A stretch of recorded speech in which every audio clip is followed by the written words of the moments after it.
You probably already know what's in my hands, a couple air filters. Today, we're gonna find one of the most common looked over issues of the McLaren, and that's changing the air filters. There's a lot of people who are doing their own oil changes outside of the dealership. That's great. They're going to independent shops and doing the oil changes, annual service, that's great. But those places don't typically look at your air filters. It is not uncommon for us to reach inside, pull out a dirty air filter, kind of like this one, and this one's been cleaned up. We knocked out some of the stuff. Wow, let's take a look.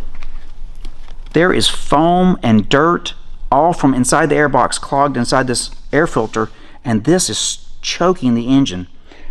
We find air filters that are still dated the year of the manufacture of the car all the time. So be sure you're checking your air filters.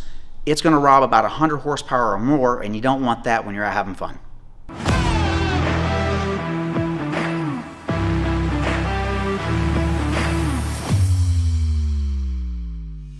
Today we're going to be changing the air filters on your McLaren. Here's the tools you're going to need. 1/4-inch ratchet, extensions, 7mm, 8mm, 10mm,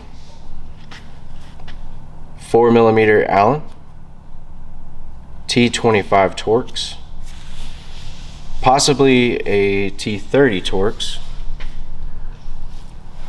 17mm for the lug nuts,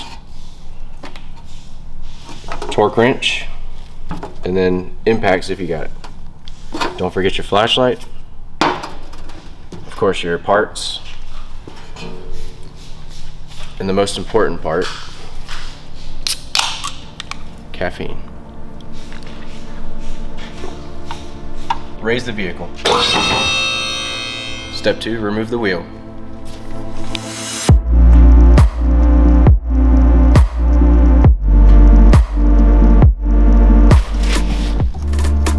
Be careful not to hit the caliper on the way off.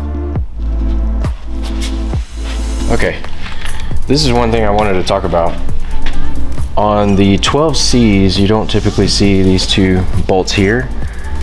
On the 650s, you're gonna see 2 here and sometimes 2 here or 3. These bolts are gonna need to be flat style, like a 4mm or a Torx bolt. You want these to be flat in case the wheel ever gets close. You don't want this to rub the wheel.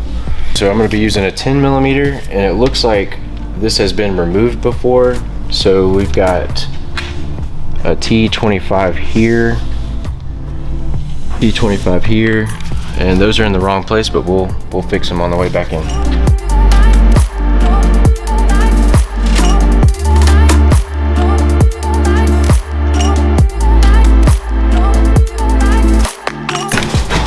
So when removing the liner, you do have a sensor here that needs to be unplugged.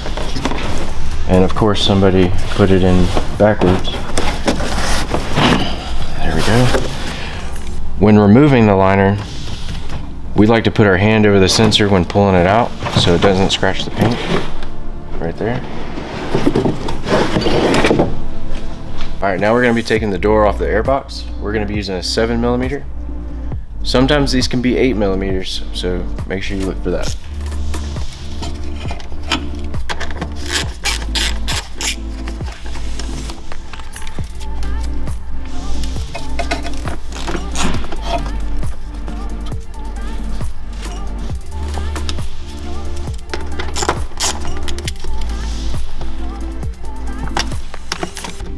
Hey Kevin. Yeah. Why don't you come on over here and explain what we could possibly find in here. Oh wow, so it's the airbox. You wouldn't think, but the manufacturer actually puts a foam lining inside of the airbox to reduce noise, vibration, and harshness to make the car meet a certain specific sound level.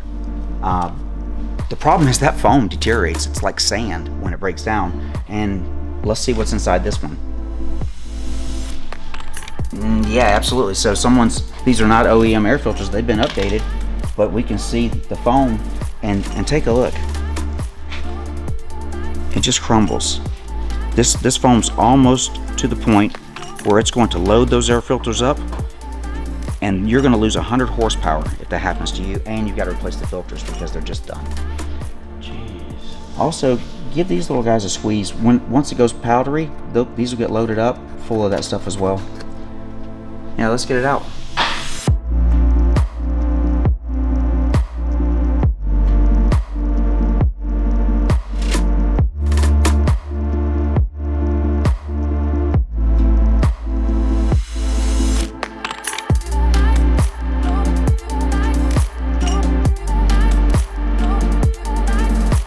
So we got the new filter and the old filter. Typically with these BMC filters, we would try to clean this off and reuse it, but this one, it might just be too far gone. I think we're gonna opt for putting a new one in versus cleaning the old one. We got the airbox all cleaned up, and now we're gonna put the new filter in.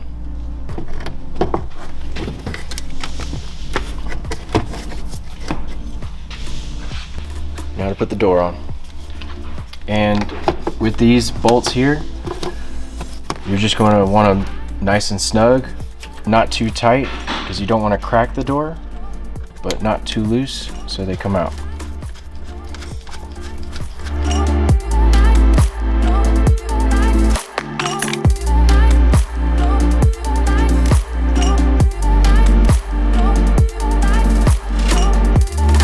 Up this side for the air filter. This sensor here, as I mentioned earlier, was upside down. We're gonna go ahead and put it the proper way and then put this back in.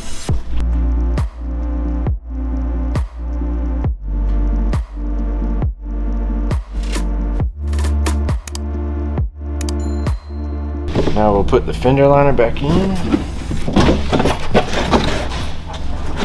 Once again, be careful of the sensor. Now we got the studs sticking up. You really want to push that in and not get the paint. Putting the fender liner back in, we had these Torx bolts just all over the place. These Torx bolts need to go right here, and then the other two go right here and right here. The rest are all going to be the 10 mils.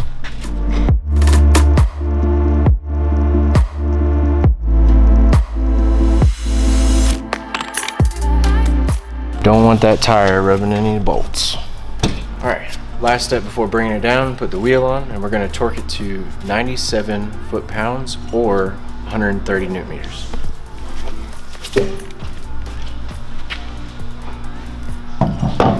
Be careful not to hit the caliper. Line up your holes.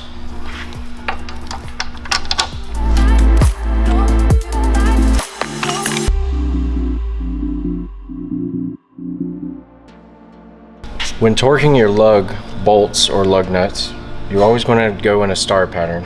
So we'll start here, go here, here, here, and then here. And then you'll be good to go.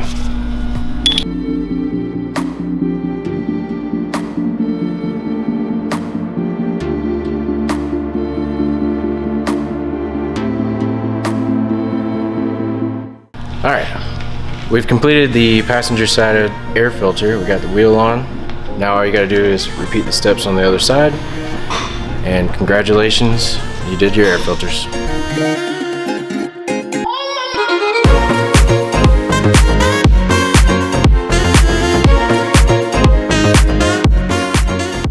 We hope you enjoyed today's how-to video.